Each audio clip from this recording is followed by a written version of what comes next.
দর্শক, এখন সারা ভারতবর্ষের রাজনৈতিক সচেতন জনগণ আমাদের দেশের দুই রাজ্যের, এক হলো মহারাষ্ট্র এবং আরেকটি হলো ঝাড়খণ্ডের এক্সিট পোলের রেজাল্ট নিয়ে খুবই উৎসাহিত। এই মুহূর্তে আমাদের কাছে এক্সিট পোলের রেজাল্ট এসছে এবং আমরা এটা ডিটেলসে আলোচনা করব। সেখানে সম্ভাব্য বিজয়ী দল করা হচ্ছে, সেটাও আমরা আলোচনা করব।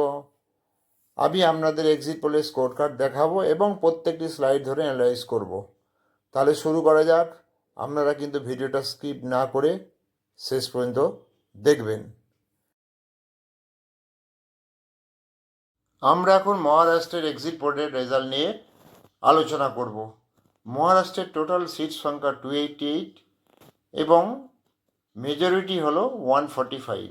তার মানে যদি কোনো রাজনৈতিক দল 145 সিট পায় তবেই তারা গভর্নমেন্ট ফর্ম করবে। আমরা এখানে চারটে এজেন্সির রেজাল্ট দেখেছি। একটি হলো পিমাস, আরেকটি হলো পিপলস পালস, তৃতীয়টি ম্যাট্রিজ এবং চতুর্থটি পোল ডেয়ারি। এই যে চারটে এজেন্সির রেজাল্ট দেখা যাচ্ছে, এখানে দেখবেন আপনারা এই পি মার্কে যেমন দেওয়া আছে 137 to 155। এটার মানে হলো ওরা যে এক্সিট পোলের রেজাল্টটা বার করছে, যাতে খুব খারাপ হলে 137 সিট পাবে এবং যদি খুব ভালো হয় তাহলে এনডিএ 157 সিট পাবে। আমরা ধরেই নিলাম যে পিপলস পালস বা ম্যাট্রিজ, এই যে দুটো এজেন্সি আছে, এদের যে লোয়ার লিমিট আছে সেটাই কিন্তু আপনার মেজরিটিকে হিট করছে, মানে 145কে হিট করছে। এবং যে চারটে এজেন্সির রেজাল্ট আছে, আপার লিমিট কিন্তু চারটেই এনডিএকে মেজরিটি হিট করাচ্ছে। হোয়ারাস পিমার্ক কেবল ইন্ডিয়া জোটকে আপার লিমিটে হিট করাচ্ছে। তাহলে এই যে টোটাল রেজাল্ট দেখা যাচ্ছে, এই রেজাল্ট থেকে একটা ধারণা আমরা আসতে পারি, যেখানে এনডিএ গভর্নমেন্ট ফর্ম করার চান্স অনেক বেশি অ্যাজ কম্পেয়ার টু ইন্ডিয়া জোট। এখন প্রশ্ন হলো যে এটা কতখানি সত্যি।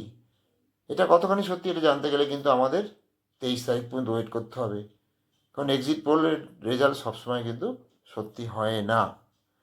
তো এখন আমরা মহারাষ্ট্র শেষ করলাম, এবার আমরা শুরু করব ঝাড়খণ্ড নিয়ে। ঝাড়খণ্ডের টোটাল অ্যাসেম্বলি সিট হলো 81 এবং মেজরিটি 41। ঝাড়খণ্ডের যে এক্সিট পোল আছে, এখানে 7টি এক্সিট পোল এজেন্সির রেজাল্ট দেখানো হয়েছে। এই 7টির মধ্যে 3টি যে এজেন্সি আছে, সেই 3টি এজেন্সির লোয়ার লিমিট কিন্তু মেজরিটি হিট করেছে, যেমন চাণক্য স্ট্র্যাটেজিস, পিপলস পালস আর ম্যাট্রিজ। ওয়ারাস 4টে আপার লিমিট মেজরিটিকে হিট করেছে।